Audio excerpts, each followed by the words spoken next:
my speech in 3, 2, 1. From opening opposition, we're going to bring you 3 things. First, we're going to prove to you that in absence of the capitalist icons, state-funded space research is so much worse.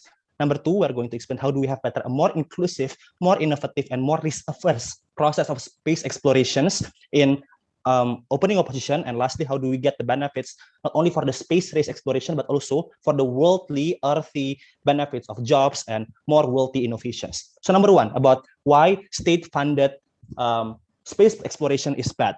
And we have like 8 reasons for this. Number 1, I think that the most intuitive thing to say that government simply do not have the money to run because of multiple priorities in the government budget. For example, infrastructure, social welfare, healthcare, foreign policy, defense, etc. So it's best that the money for the space exploration project like NASA will be so limited. Number 2, even if that there will be huge amount of money for the space project, it means that it will come at the trade-off of the worldly, earthy, domestic budget allocation. It means that less education, less welfare, less healthcare to the people. So there's objective harm to the people that live in the earth. And number 3, assuming that some government do have money, but I think that the countries that are able to do the space exploration project are no longer orient themselves in the space project, at least not orient themselves exclusively, because of who are the countries: US, China, Russia, France, and UK. If you talk about US, they want to focus on their current domestic policies, to the fact that they want to focus on more the US-centric issues like racial, minority, and domestic welfare, to the fact that they pulled out from the international project and their foreign policy, like pulling out from Middle East. If you talk about Russia, Russia is also hit by the flunking of oil prices, so they don't have enough money, and they want to focus on the Arctic project that is more approximate to them. If you talk about China want to focus on the BRI project. If you talk about UK just pulled out from the European Union, so they don't have enough money to accumulate capital to do it because they have less trading partner. If you talk about France currently also have their own domestic problem like refugee crisis, and they want to take role of the EU, so they want to reorient themselves in the community of European Union as opposed to the space race project. That's number 3. Number 4, I think that because even if just assume that these 5 superpower countries have ability to rely on their power, it means that the argument of the monopoly, the patents that opening government want to talk about, still exclusive because these countries still monopolize the entire resources of the space race project. Number 5, I think that monopoly in our South House is better because it's based on the market incentive, which is that you need to have ability to expand your price range so you can get as much consumers as possible.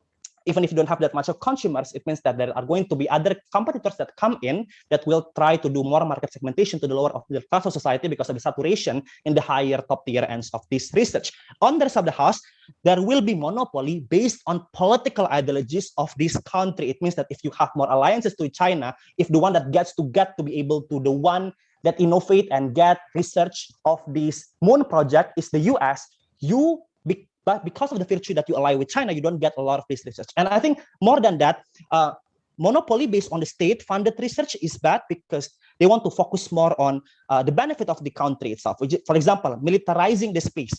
And there is a lot of historical narrative because of nationalism, because of the geographical dispute, because of the sense of rivalry. So it means that this geopolitical nature of international relation will just make the toxic competition of the space race becomes much worse, to the fact that right now Russia already pulled out from the Open Sky Treaty because Putin doesn't want to have accountability measure in the domestic space race project. Probably it's just my feeling, but he wants to militarize the space. Number 6, I think that there is, even if let's assume everything is good, right? But there is still always like bad nature of politics of the state-funded space research, because there is always going to be constant changing of left-wing, right-wing government to the centrists. So it means the allocation of this budget will be always changing. Probably left-wing government doesn't want to have as much of this space race project allocated in terms of the money, but right-wing, because they want to have more corporation, they want to do it. So there is always going to be no sustainable policy prioritization that will just reduce the amount of you doing innovation. Number 7 is because accountability doesn't exist in opening government, because in order to be accountable, you need to listen to your society. The problem is US probably doesn't want to listen to the society because of two-party system, because of nationalism, and they want to always be patriotic, so they always justify what the government say. If you talk about Russia and China, they are literally authoritarian. You cannot criticize Russia and China because they are just like too evil and too totalitarian. So this 7 reason means that the alternative of government bench doesn't win. I'm going to take Chloe from closing government. If you have anything quick. Given that Mars is not inhabitable, how would your benefit actually be sustainable, given that the closest thing that we can colonize isn't something that we can actually live on, given that the Thank you for the POI.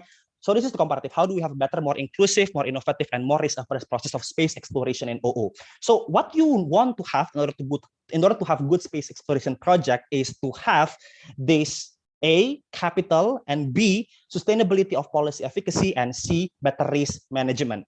These three things exist in outside the house. Because if you talk about capital, these tycoons have their own corporation, right? That they can't get money from venture capital, from IPO, from the branches of other companies that is associated with this space company. For example, Blue Origin can get money from Amazon. So they have sources of capital that can make them not only have a lot of money, but they can also have the sustainability because they're not subject of the political changes of left-wing and the right-wing government. But secondly, I think that public utility will exist. It's not only going to be leisure vacation, because if you talk about corporations and competition, they have first mover advantage. If you as corporation, for example, Blue Origin doesn't want to talk about habitable spaces, then Tesla will come in and accrue this gap and the vacuum of you are not able to gather this at the very first moment. So this competition will push you to do innovation even more. But I think more than that, market segmentation exists, right? Because I think like it's not only going to be rich people that can access. I think that there will be like medium-sized corporation that can eventually come into the market and give more benefit, more accessibility to middle to lower class of society.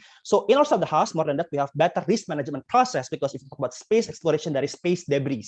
These space debris can only be tackled or be managed better if you have a lot of capital, you have the infrastructure to have ships that can collect the space debris, that because this corporation also wants to maintain their business operation to be as sustainable, as smooth as possible, they want to have better safety net, so the space debris doesn't exist in the very first place. It doesn't happen in the government because they don't have money and they are not really the expertise in these things, right? So that's the comparative. Next thing about the worldly benefit. A, jobs.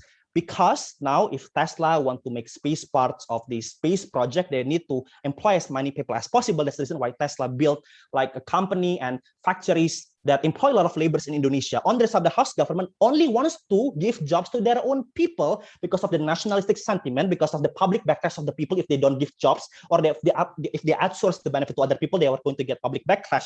But more than that, innovation like, I don't know, GPS or USG, that is the spillover benefit of the space race project, can only exist if you have more innovation that comes from this corporation. Very proud of us.